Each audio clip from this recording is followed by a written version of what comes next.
Wow, I haven't checked my Instagram in a while. I've posted a lot of art there. Let me just let me just check up on it. Wow, my art keeps blowing up. Let me go down to the comments.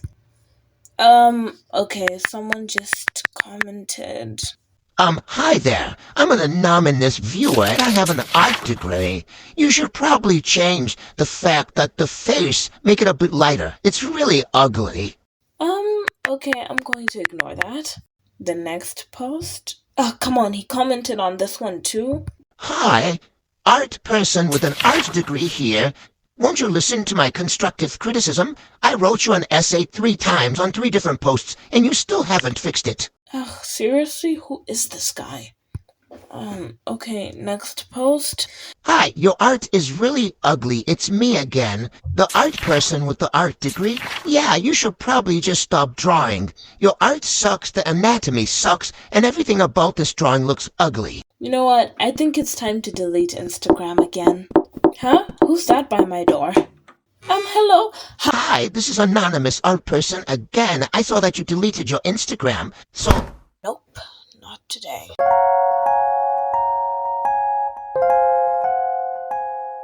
Hello, and welcome to this video. I'm your host, Nightmarish, and today we're on the topic of how bullying is framed as constructive criticism and how constructive criticism doesn't always help the artist. But first, what is constructive criticism? Well, it is a type of feedback that gives the artist specific, achievable advice to help the artist improve in some way.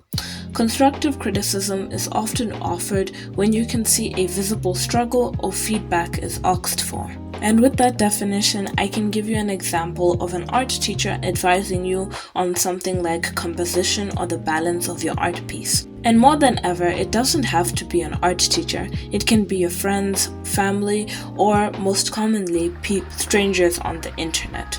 Whether you like it or not, people will always have something to say. You don't need to have an art degree to see that something's off about an art piece, such as anatomy, and even just the general feeling of the piece.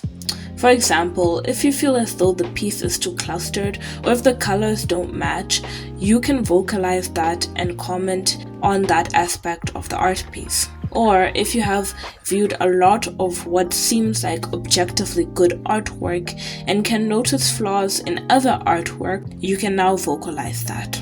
Even though art is subjective, and sometimes you yourself, the person criticizing the artist, you have this standard in your mind. Everyone has their own standards of what a good art piece is.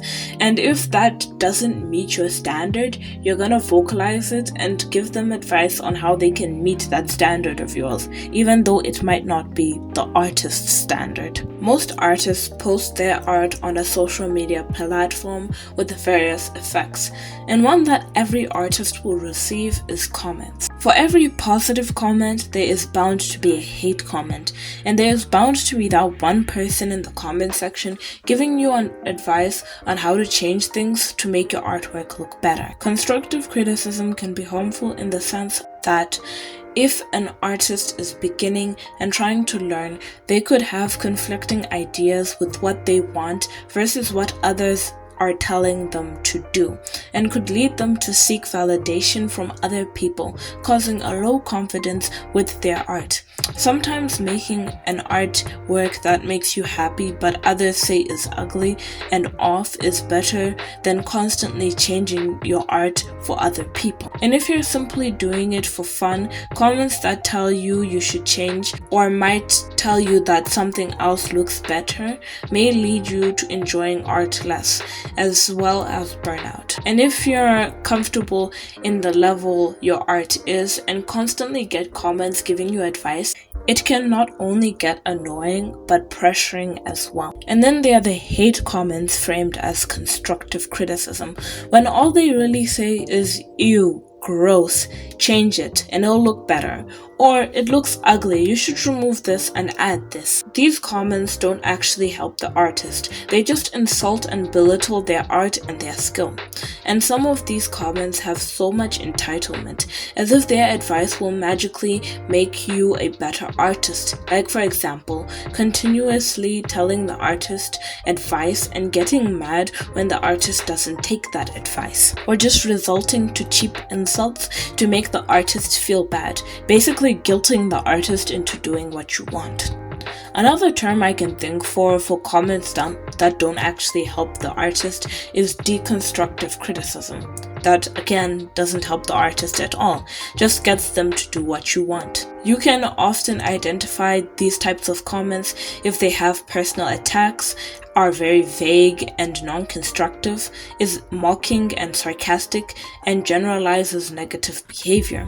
The aim is not to help the artist, but to break them down and make them feel less. At the end of the day, it is up to the artist to take that advice. Do not bully and harass them to do so. Take the hint and move on. There are plenty of artists out there that draw how you want them to.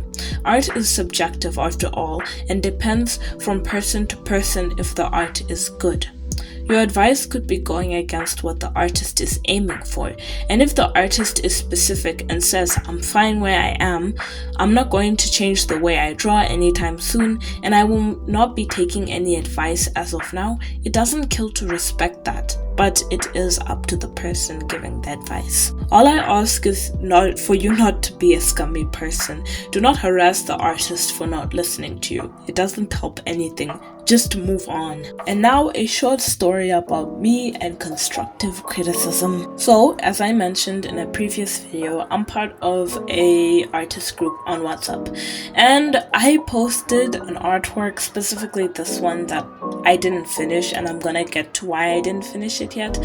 I kept posting my work in progress, the sketch, the line art, the coloring, and at different points during the process of making this artwork, I kept getting feedback such as, you should change this, the anatomy seems off, that seems off, the coloring seems off, she looks weird, that looks weird, and quite frankly, I'm not going to lie to you, that actually hurt my feelings a lot, since these two characters depicted on screen, my two OCs, Monty and Roxanne, or the one with the red hair being Monty and the one with the grayish black hair being Roxanne, and I deeply cared for them, and I was happy with how the artwork was looking so far. But when I was told to change some things to make it look better, I did so because I felt obliged to do it, not because I thought it would look better and not because I really wanted to. Eventually it got to the point where the artwork wasn't actually feeling like my own artwork. It felt like other people were just telling me what to do with this piece. I didn't actually get to the point where I wanted to with that piece, hence why I didn't finish it. I stopped at the flat coloring and flat shading part of things because at that point I was discouraged and did not feel connected to my art piece. And then that's when I vocalized how I felt about the criticisms the group had given me, and that it was my own fault, or not really my own fault, but I was supposed to set boundaries for that artwork. If I wanted to do it by myself, I should have vocalized that. I should have vocalized that I didn't want any constructive criticism, and if I was given any, I wouldn't take it. But I just kept doing what people wanted me to do. Hence why I felt powerless and unhappy with the artwork I had made, or I had not finished making. One thing I'm glad about that I did was actually vocalize how I felt during that moment, and thankfully the people in that group are very kind, and they actually were quite supportive and understanding of how I felt. And the moral of the story is that artists need to learn to set boundaries and make them known so that you can avoid a situation like mine. Another thing that I learned is the importance of being alone. Sometimes it's better to take time away from the public, to just sit by yourself, do your own research, set your own goals and standards, plan for when you want your art to be in the future, and the different techniques that you're going to use to get there.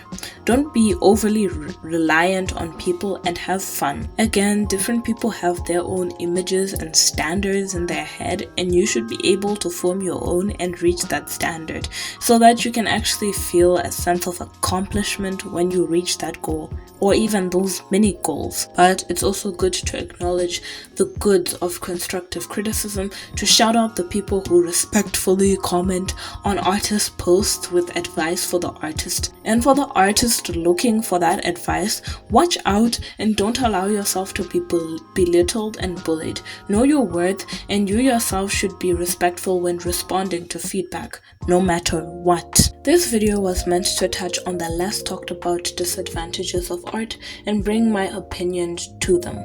This wasn't meant to ignore the goods of constructive criticism or even to shame other people who give artists constructive criticism, just to say be respectful and be decent human beings.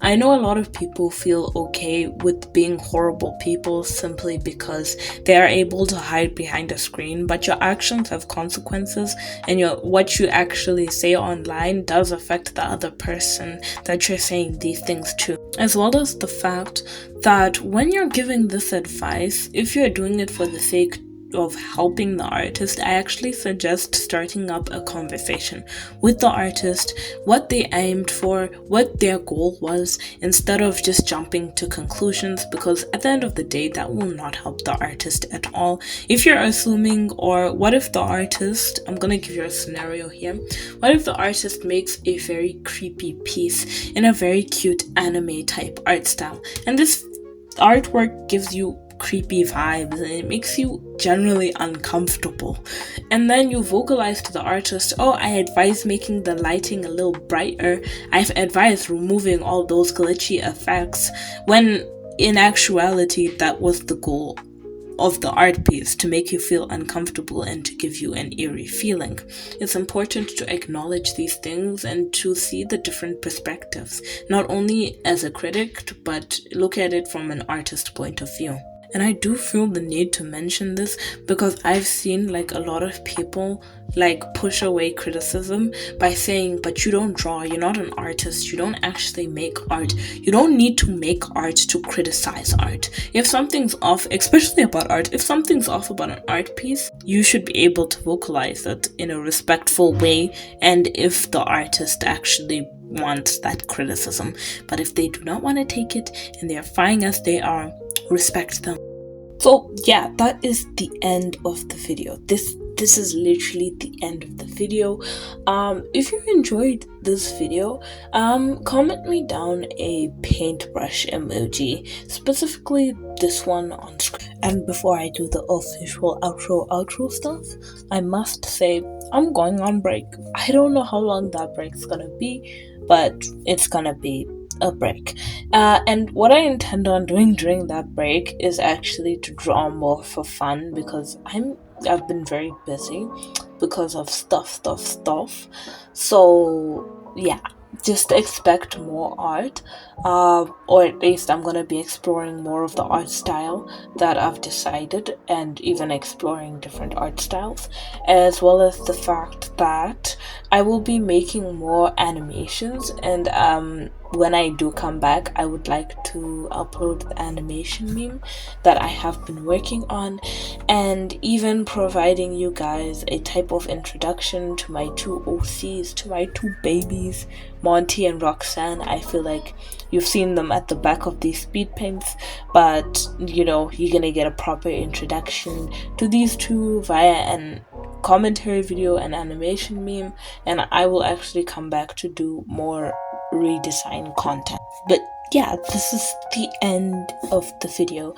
If you did enjoy, you know, it wouldn't hurt to leave me a like, And you know what? While you're down there, why not just subscribe to me? That helps me out like a lot. We're almost at 400 subscribers, and I would at least like to go on holiday knowing that we reached that goal. And even if we don't, it's fine. And also, leave me a comment. Like, just leave me a really long essay comment that like takes me 5 weeks to read, because I don't know if you know this, but I read all your comments like a creep. But yeah, this is the end of the video. Thank you for watching. Bye.